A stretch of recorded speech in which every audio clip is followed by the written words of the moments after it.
नमस्कार दोस्तों, मैं दिलीप कुमार। दोस्तों, बीपीएससी शिक्षक भर्ती में फर्जी डोमिसाइल और फर्जी दिव्यांगता सर्टिफिकेट के आधार पर काउंसलिंग कराने की बातें बिहार के कई जिलों से शिक्षक अभ्यर्थी और समाज सेवी हमें फ़ोन करके बता रहे हैं। इन लोगों का कहना है कि बिहार के वैसे जिले खासकर जो अन्य राज्यों की सीमा से सटे हैं, वहाँ फर्जी आवासीय बनाकर शिक्षक भर्ती में बहुत से लोग शामिल हो गए हैं और उसमें भी आरक्षण का लाभ भी वो लोग ले लिए हैं। जैसे कि यूपी हो, झारखंड हो, उन राज्यों के जो वैसे जिले जो बिहार के जिले से सटे हैं और वहाँ के कुछ अभ्यर्थी जिनके रिश्तेदार बिहार में हैं, यानी कि उन जिलों से सटे जिले जो बिहार के जिले हैं वहाँ उनके रिश्तेदार हैं, तो वहाँ से उन्होंने एससी, बीसी या ईबीसी का फर्जी सर्टिफिकेट बना लिया है, कास्ट सर्टिफिकेट, और आवासीय भी फर्जी बिहार का बना लिया और इस आधार पर वो आरक्षण का लाभ लेकर बिहार में शिक्षक भर्ती में शामिल हो गया। बहुत से लोग सफल भी हो गए हैं, टीआरई 1 में भी और टीआरई 2 में भी। ऐसा शिक्षक अभ्यर्थी बहुत से और समाज सेवी हमें फोन करके बता रहे हैं। खासकर यूपी में डीएलएड करने के लिए अनिवार्य है कि यूपी का अस्थायी निवासी होना चाहिए। अगर यूपी से कोई डीएलएड कर रहे हैं तो वहाँ ये अनिवार्य है कि यूपी का अस्थायी निवासी होना चाहिए। अगर बिहार के शिक्षक भर्ती में टीआरई 1 और टीआरई 2 में किसी ने डीएलएड सर्टिफिकेट यूपी का लगाया है तो उसको तो बिहार का आरक्षण नहीं मिलेगा, वो तो यूपी निवासी हो जाएगा। अगर कोई अभ्यर्थी यूपी से डीएलएड किया है और वहाँ के डीएलएड का ये नियम है कि यूपी का अस्थायी निवासी होना चाहिए, तो वैसे अभ्यर्थी बिहार का तो निवासी नहीं हो सकते, बिहार के अस्थायी निवासी नहीं हो सकते। तो इस आधार पर भी जांच की जानी चाहिए, क्योंकि बहुत से अभ्यर्थी, बहुत से समाज सेवी हमें फोन करके बता रहे हैं कि ऐसी भी घटना हुई है कि डीएलएड वो किए हुआ है यूपी से और बिहार में वो आरक्षण का लाभ लेकर एससी में हो, ईबीसी या बीसी में भी उनका सिलेक्शन हो गया। बहुत से ऐसे अभ्यर्थी है, जैसा कि हमें फोन करके अभ्यर्थी और समाज सेवी बता रहे हैं। तो इन मामलों की जांच होनी चाहिए, खासकर वैसे जिले जो अन्य राज्यों की सीमा से सटे हुए हैं, तो वहां पे ये घटना ज्यादा हो रही है।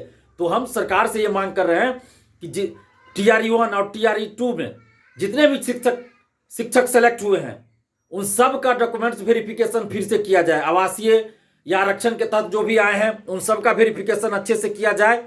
फिंगरप्रिंट वाली, थंब इम्प्रेशन वाला जांच तो हो ही रहा है। इसके लिए हम बिहार सरकार को धन्यवाद देते हैं, शिक्षा विभाग को धन्यवाद देते हैं कि फर्जीवाड़ा को पकड़ा जा रहा है। जो फर्जीवाड़ा करके आए उनको बाहर किया जा रहा है, पकड़ा जा रहा है। इसके लिए बिहार सरकार को धन्यवाद भी देते हैं, क्योंकि हम लोग लंबे समय से ये मांग कर रहे हैं कि फर्जीवाड़ा को रोका जाए। तो अब जब थंब इम्प्रेशन लिया जा रहा है टीआरई 1 में जो सिलेक्ट हुए टीचर, तो उससे बहुत सारे लोग पकड़े जाएंगे। इसके लिए हम सरकार को धन्यवाद देते हैं। साथ ही ये मांग कर रहे हैं कि फर्जी डोमिसाइल पर जो आरक्षण का लाभ लेकर भी बिहार में नौकरी में आ गए हैं टीआरई 1 या टीआरई 2 में, तो दोनों की जांच की जाए। या फर्जी आवासीय बनाकर किसी भी तरह का वो लाभ लिए हैं, या फर्जी आवासीय बनाकर वो किसी भी तरह से बिहार में नौकरी लिए हैं, तो वैसे लोगों को बाहर किया जाए। और दिव्यांगता सर्टिफिकेट, विकलांग सर्टिफिकेट भी फर्जी बनाकर लोग नौकरी लिए हैं, वो बिहार के भी निवासी हैं, वैसे लोगों ने भी किया है, फर्जी डॉक्यूमेंट्स बनाया है, फर्जी दिव्यांगता सर्टिफिकेट बनाया है। और बिहार से बाहर के लोगों ने भी, बहुत से लोगों ने फर्जी दिव्यांगता सर्टिफिकेट बनाकर टीआरई 1 और टीआरई 2 में इसका लाभ उठाया है। हम, जैसा कि बहुत सारे अभ्यर्थी और समाज से भी हमें अलग अलग जिलों से फोन करके ये बता रहे हैं। तो इसमें कितनी सच्चाई है इन दोनों बातों में कि फर्जी डोमिसाइल और फर्जी दिव्यांगता सर्टिफिकेट पे टीआरई 1 और टीआरई 2 में लोग फायदा उठाए हैं और सिलेक्ट हो गए हैं, तो इस बात में कितनी सच्चाई है, इसकी जांच शिक्षा विभाग बिहार सरकार को करानी चाहिए। हम मांग कर रहे हैं बिहार सरकार से, खासकर नीतीश जी, तेजस्वी जी से और शिक्षा विभाग के अपर मुख्य सचिव के पाठक जी से, कि इस मामले की पूरी निष्पक्षता के साथ जांच कराई जाए और दिव्यांगता सर्टिफिकेट जो फर्जी बनाकर, फर्जी दिव्यांगता सर्टिफिकेट पर जो बहाल हुआ है और फर्जी आवासीय सर्टिफिकेट बनाकर जो बहाल हुआ है, सबको बाहर किया जाए, सबको पकड़ा जाए और दिव्यांगता सर्टिफिकेट की जांच की जाए। क्योंकि काउंसलिंग में सिर्फ दिव्यांगता सर्टिफिकेट देखा गया, वो सर्टिफिकेट सही है या नहीं है इसकी जांच नहीं हुई है, जैसा कि अभ्यर्थी ही मुझे बता रहे हैं। तो मेडिकल टीम गठित की जाए और जितने भी शिक्षक दिव्यांगता सर्टिफिकेट के आधार पर बहाल हुए हैं, नियुक्त हुए हैं, उन सब के दिव्यांगता सर्टिफिकेट की जांच हो, उनकी दिव्यांगता की भी जांच हो। अगर कोई शरीर से सही सलामत है और वो फर्जी दिव्यांगता सर्टिफिकेट बनाकर दिव्यांग भाई बहनों का वो हकमारी कर रहा है, तो इससे बड़ा तो अन्याय कुछ हो ही नहीं सकता, इससे बड़ा अमानवीय कृत्य कुछ हो ही नहीं सकता, इससे बड़ा कुकर्म, इससे बड़ा पाप कुछ हो ही नहीं सकता।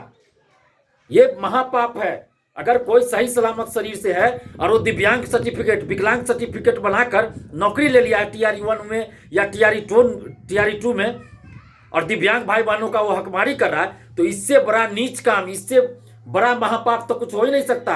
ऐसे लोगों को जल्द से जल्द जांच करके बाहर किया जाए। हम बिहार सरकार से मांग कर रहे हैं कि फर्जी डोमिसाइल और फर्जी दिव्यांगता सर्टिफिकेट पर जितने भी लोग बाहर हुए हैं सबकी जांच की जाए, पूरे मामले की जांच की जाए, सर्टिफिकेट की जांच की जाए, और जो भी लोग फर्जी डॉक्यूमेंट्स पे बहाल हुए हैं, चाहे वो फर्जी डोमिसाइल लगाकर बहाल हुए हो या फर्जी दिव्यांगता सर्टिफिकेट लगाकर बहाल हो, सबको बाहर किया जाए, क्योंकि ये बिहार के युवाओं के साथ अन्याय है। तो न्याय किया जाए, बिहार के युवाओं के साथ न्याय किया जाए और जल्द से जल्द इस मामले की निष्पक्ष जांच करवाई जाए।